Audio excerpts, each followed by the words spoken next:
আমার চ্যানেলে তোমাদের সকলকে স্বাগত। আজ আমরা ক্লাস 3-র রায় মার্টিন প্রশ্নবিচিত্রা থেকে পরিবেশের দ্বিতীয় পর্যায়ক্রমিক মূল্যায়নের 14 নম্বর স্কুল সলভ করব।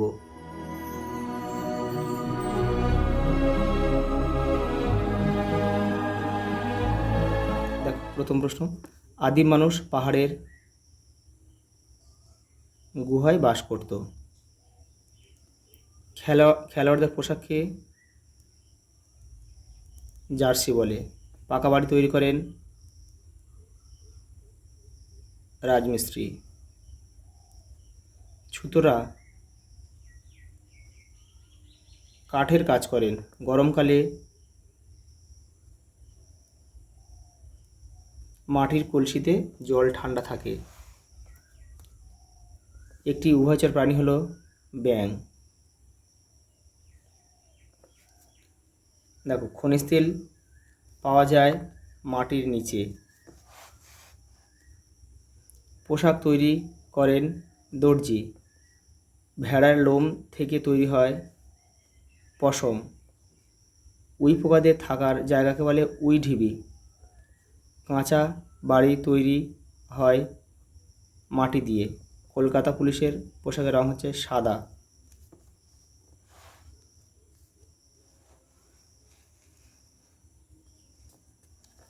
দেখো বিহারা কাদের বলে?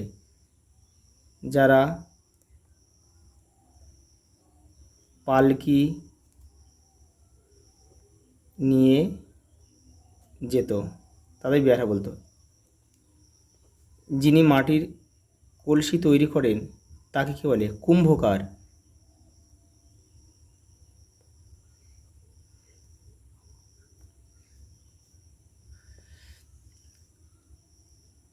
দেখো পশ্চিমবঙ্গের রাজধানীর নাম কি? কলকাতা।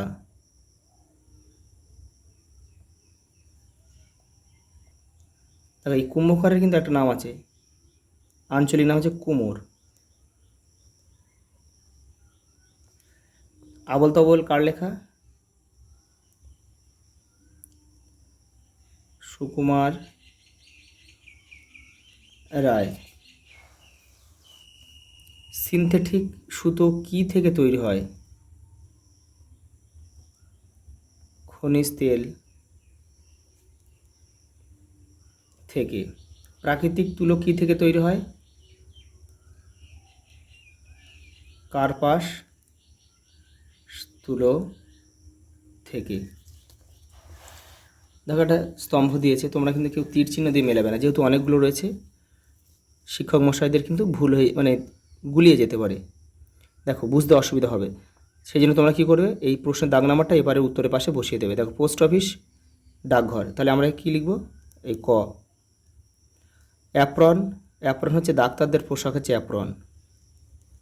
রাজমিস্ত্রিরা কি করে? উলনদড়ি হচ্ছে রাজমিস্ত্রি। লুপ্ত জীবিকা বেহারা।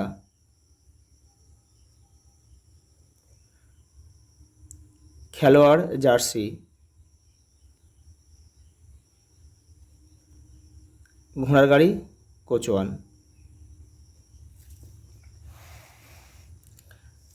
দেখো বাক্যটি পাশে সত্য ও ভুল বাক্যটি পাশে মিথ্যা লিখতে হবে, ঠিক যেমন নির্দেশ দেবে তেমন করতে হবে। কিন্তু খদ্দর আসলে সুতি, এটা সত্য। ম্যাপ হলো একটি ইংরেজি শব্দ, এটাও সত্য। সিনথেটিক উলকে বলে ক্যাশমিলান, এটাও সত্য। কর্নিক ব্যবহার করেন ছুতোটা, এটা মিথ্যা হবে, কর্নিক রাজমিস্ত্রিরা ব্যবহার করে। পাট হলো গাছের শিকড়, এটাও মিথ্যা, কারণ পাট হলো গাছের আঁশ বা তন্তু। পিঁপড়েরা দলবদ্ধভাবে থাকে, সত্য।